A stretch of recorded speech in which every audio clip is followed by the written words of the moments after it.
దేవేందర్ గౌడ్ గారి యొక్క అనుభవాలను సంక్షిప్తంగా, వారి అనుభవాలు వారి స్వీయ చరిత్ర కాదు, వారు రాసిన అనుభవాలు తెలంగాణ ఉద్యమ సందర్భంలో ప్రజల కోణంలో జరిగిన తెలంగాణ ఉద్యమం గురించే ఆ విజయ తెలంగాణలో పొందుపరిచిందని నేను వ్యక్తిగతంగా భావిస్తున్నాను. ఎందుకంటే తెలంగాణ చరిత్ర, నేను తెలంగాణ బిల్లు శాసనసభకు వచ్చినప్పుడు ఒక అంశాన్ని ప్రస్తావించిన. ఈ తెలంగాణ నేల మీద తెలంగాణ యొక్క ఏర్పాటు కోసం పోరాటాలు చేసి అసూలు బాసిన వాళ్ళే ఉన్నారు. అసూలు బాసిన వాళ్ళు, అమరులైన వాళ్ళు, వాళ్ళ గొప్పతనాన్ని, వాళ్ళ పోరాట స్ఫూర్తిని వాళ్ళు లెక్కించుకోలేరు. అలాంటి వాళ్ళు వేలాది లక్షలాది మంది ఈ నేల మీద పుట్టినరు, ఈ నేల మీద అమరులైనరు.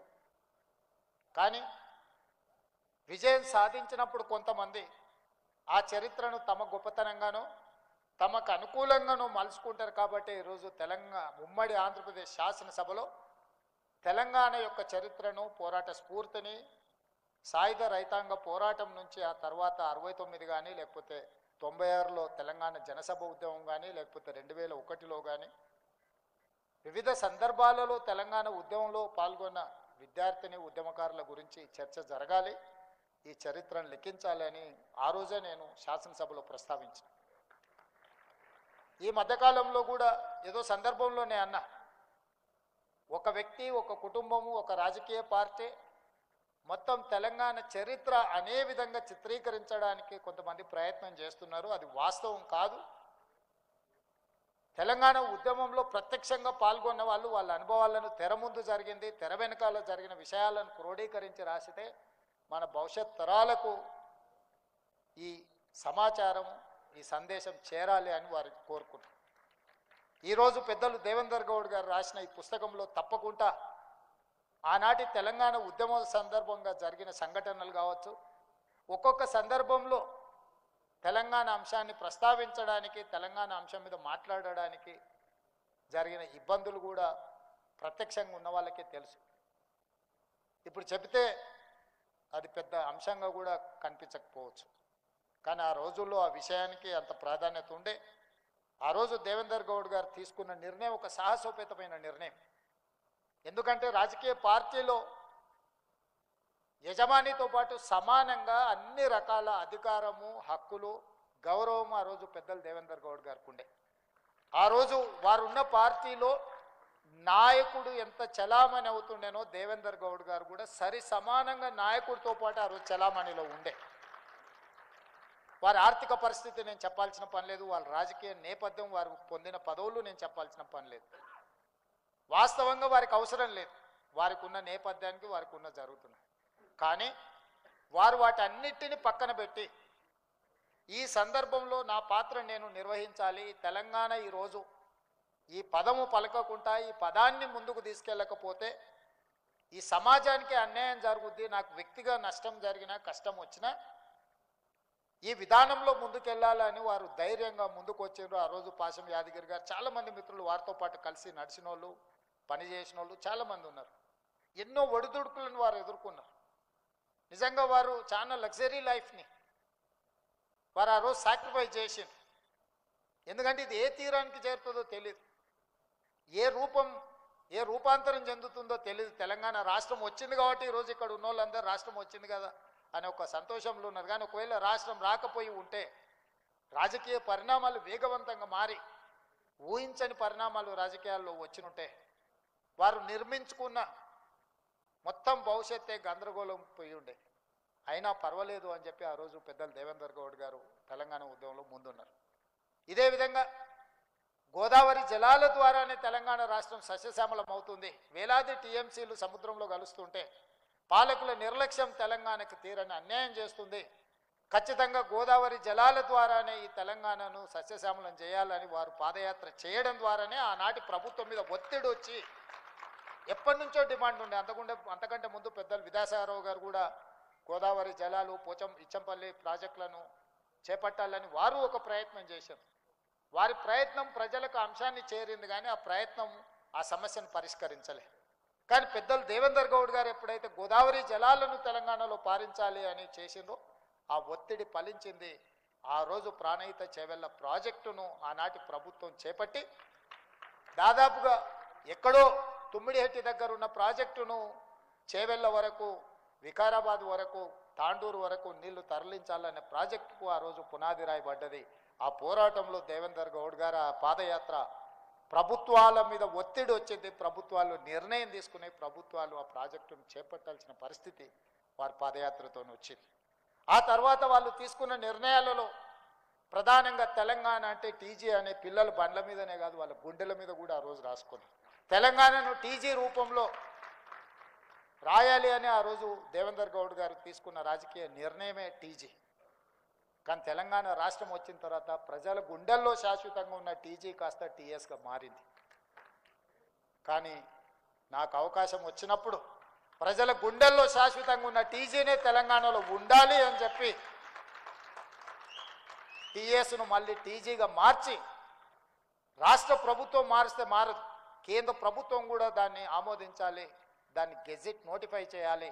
కేంద్ర ప్రభుత్వం దగ్గరకు కూడా వెళ్ళి ప్రధానమంత్రి గారిని, కేంద్ర హోంశాఖ మంత్రి గారిని కలిసి ఎంహెచ్ఏ నుంచి నోటిఫై చేయించి ఈరోజు ప్రజల గుండెల్లో శాశ్వతంగా ఉన్న టీజీ ఈరోజు టీజీగా ప్రజలు కోరుకున్న విధంగా వచ్చింది అని అంటే అది వారు ఆ రోజు ఆలోచన చేసిండ్రు, ఈరోజు మేము అమలు చేసినాం. నేను టీజీ చేసినప్పుడు మొట్టమొదట టీజీ చేయాలని ఆలోచన చేసినప్పుడు పెద్దలు దేవేందర్ గౌడ్ గారే నాకు గుర్తొచ్చారు. ఆ రోజు వారు టీజీని గోడల మీదనే కాదు గుండెల మీద రాపిచ్చిండ్రు. ఈరోజు తెలంగాణ ప్రజలు కోరుకున్నట్టుగా టీజీ అని. ఇంతకుముందు మనం విన్న జయ జయ హే తెలంగాణ 10 సంవత్సరాలు నివురుగప్పిన నిప్పులాగా ఉండే రాష్ట్రీయ గీతంగా తెలంగాణ ఉద్యమంలో మనం తెచ్చుకుందాం అనుకున్నాం, పాడుకున్నాము, ఆడుకున్నాము. తెలంగాణ వస్తే మొట్టమొదట తెలంగాణ రాష్ట్రీయ గీతమే మొదటి నిర్ణయం అవుతుంది అనుకున్నాం. కానీ 10 సంవత్సరాలు నివురుగప్పిన నిప్పుల కొలిమిలో అట్లానే ఉంటే దాన్ని వెలికి తీసి ఊది ఈరోజు ఆ నిప్పు ఈరోజు ప్రజలందరి దగ్గర తీర్చే విధంగా జయ జయ హే తెలంగాణ రాష్ట్రీయ గీతంగా, రాష్ట్ర అధికారిక గీతంగా మన ప్రభుత్వం నిర్ణయం తీసుకున్నది. ఇవన్నీ ప్రజల వైపు నుంచి ఉన్న ఆలోచన. ఇందులో నా ఆలోచన ఏం లేదు, నా కోరిక ఏం లేదు. జయ జయ హే తెలంగాణకు నేను ఆథర్ని కాదు, లేకపోతే దాని స్పాన్సరర్ని కూడా కాదు. రాసినవాడు, పాడినవాడు, ప్రజలకు తీసుకెళ్ళిన వాళ్ళు వందలాది వేలాది మంది త్యాగాలు చేసిన వాళ్ళు ఉన్నారు. అది శాశ్వతంగా చరిత్ర పుటలలో ఉండాలని ఒక ఆలోచనతోటే మేము ఆ జయ జయ హే తెలంగాణను అధికారిక గీతంగా చేసినాం. వీళ్ళనేగా తెలంగాణ ఉద్యమంలో చరిత్రకారులు, తెలంగాణ ఉద్యమంలో సర్వం కోల్పోయిన కుటుంబాలు ఉన్నాయి. అందులో బండి యాదగిరి గారు కావచ్చు, చాలామంది పేర్లు నిన్నమని ఒక 9 మంది ప్రముఖులను గద్దరన్న నుంచి మొదలు పెడితే పాశం యాదగిరి వరకు 9 మంది ప్రముఖులు తెలంగాణ కోసం సర్వం కొట్టిరు. ఈరోజు వారి వయసు పూర్తిగా ఆరోగ్యము క్షీణించిన పరిస్థితి. ఆర్థికంగా వాళ్ళ గురించి నేను చెప్పాల్సిన అవసరం లేదు.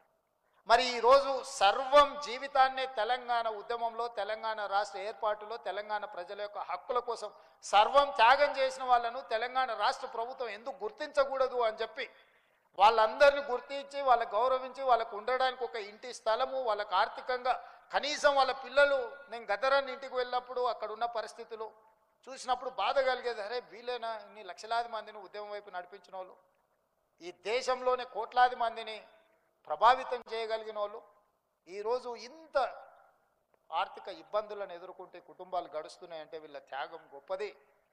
మేము అందించే ₹1,00,00,000 నగదో, ఒక ఇంటి స్థలమో, లేకపోతే వాళ్ళకి ఇచ్చే ఒక తామర పత్రమో వాళ్ళ జీవితాలలో ఎలాంటి మార్పు తీసుకురాదు. కానీ ఈ సమాజం మిమ్మల్ని గుర్తుపెట్టుకున్నదాని ఒక గుర్తింపు కోసమే ఆ కార్యక్రమాన్ని రాష్ట్ర ప్రభుత్వం తీసుకున్నది. ఇవన్నీ నిక్షిప్తం కావాలి. ఇవన్నీ చరిత్రలో ఎవరో ఒకరు క్రోడీకరించాలి. ఎవరి అనుభవాలను వాళ్ళను భిన్న కోణాలలో రాయాలి. ఒక్కొక్కరు ఒక్కొక్క విధంగా చూస్తారు ఒక సమస్యను. అదేవిధంగా శాసనసభలో చర్చ జరిగేటప్పుడు ఒకప్పుడు దేవేందర్ గౌడ్ గారు లైబ్రరీలో వచ్చి కూర్చొని గంటల కొద్దీ ప్రిపేర్ అయ్యి, సివిల్స్కు ప్రిపేర్ అయ్యేటోళ్ళకంటే కూడా ఎక్కువ ప్రిపేర్ అయ్యి, ఒక పదం కూడా తప్పు మాట్లాడొద్దమ్మా, మనం తప్పు మాట్లాడితే మొత్తం సమస్యనే పక్కదారి పడుతుంది. మనం 10 అంశాలు ప్రస్తావించి 9 కరెక్ట్గా మాట్లాడి ఒక తప్పు మాట్లాడితే ఎదురుకున్నవాడు ఒక్క తప్పును చూపించి, ఇగో ఈ తప్పు చూపిస్తున్న మిగతా 9 కూడా అట్లాంటివి అన్నప్పుడు మొత్తం మన కృషి అంతా దెబ్బతింటుంది కాబట్టి ప్రతిదీ వాస్తవాలనే చట్టసభలలో మాట్లాడాలి అని ఒక విద్యార్థిలాగా వారు కూర్చొని లైబ్రరీలో ప్రిపేర్ అయ్యేటోళ్ళు నేను చూసినాం సొంతంగా. ఇంతకుముందు వీరేందర్తో నేను అన్న, దేవేంద్ర అన్న కొడుకులతో నాకు మన సమానం. వీరేందర్ అన్నాను కొంచెం ముందు వస్తే ఆ డిస్ప్లేలు అన్నీ చూసి ఉండొచ్చు అని నేను అన్న. వీరేందర్ అవన్నీ మీరు చూడాలి, ఎందుకంటే ఆ టైంలో మీరు చదువుకుంటూ ఉంటుంది, మీరు వ్యాపారాలు చేసుకుంటుంటుంది. మేము దేవేందర్ అన్నతోనే ఉన్నాం కాబట్టి నాకేం అక్కర్లేదు, నాకు అన్నీ గుర్తున్నాయి.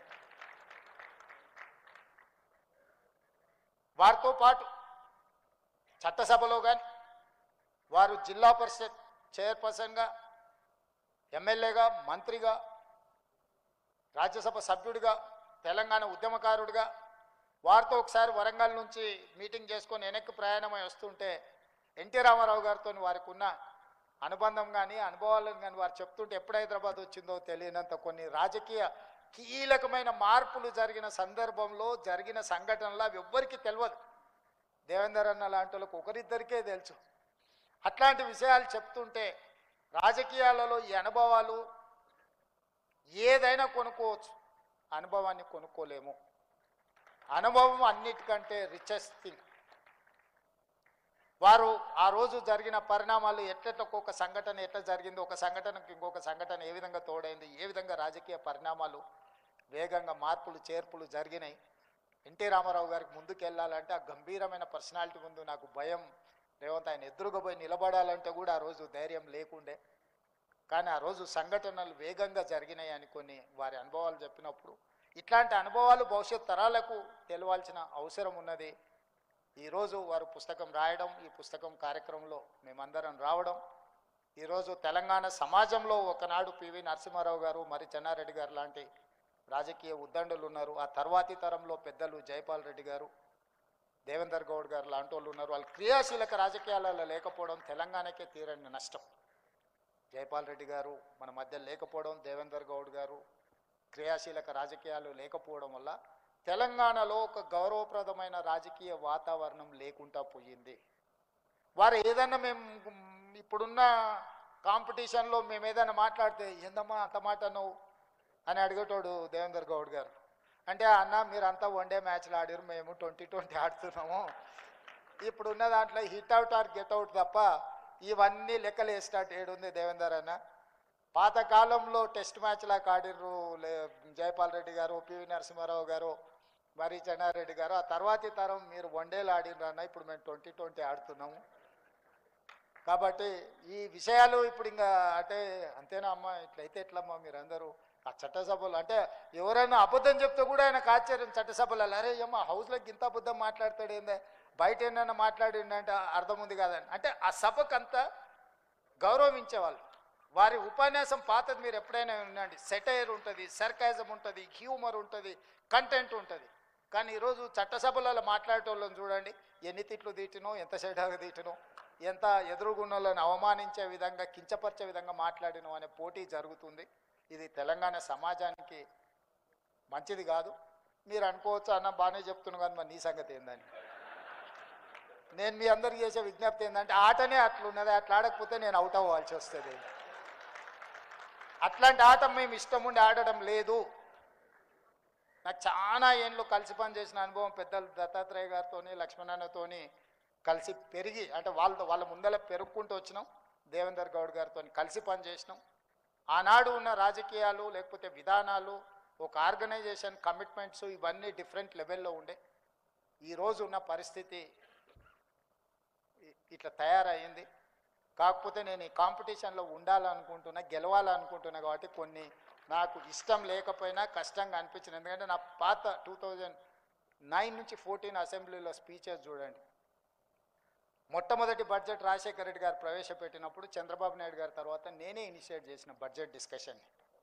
92 మంది ఎమ్మెల్యేలు 5-6 సార్లు ఎమ్మెల్యేలు గెలిచిన వాళ్ళు ఉంటే కూడా ఫస్ట్ టైం ఎమ్మెల్యేగా నేను బడ్జెట్ డిస్కషన్ని ఇనిషియేట్ చేసి చాలా అంశాల మీద రాజశేఖర రెడ్డి గారు లేచి చెప్పుకోలేని పరిస్థితి, చాలాసార్లు లేచి రిప్లై చేయాల్సిన పరిస్థితి కల్పించిన. అంటే అంశాలను అన్నింటిని కూడా చేసి ప్రాంతానికి కానీ లేకపోతే ప్రజలకు కానీ జరిగిన నష్టాల మీద విశ్లేషణ చేసుకుంటూ మాట్లాడిన మొదటిసారి ఎమ్మెల్సీ అయినప్పుడు చుక్కా రామయ్య గారితో, ప్రొఫెసర్ నాగేశ్వర్ గారితో అట్లాంటి వాళ్ళతో కలిసి పనిచేసి చదివి అవగాహనతో మాట్లాడాలనుకున్న వాళ్ళతో కలిసి పనిచేసినాం.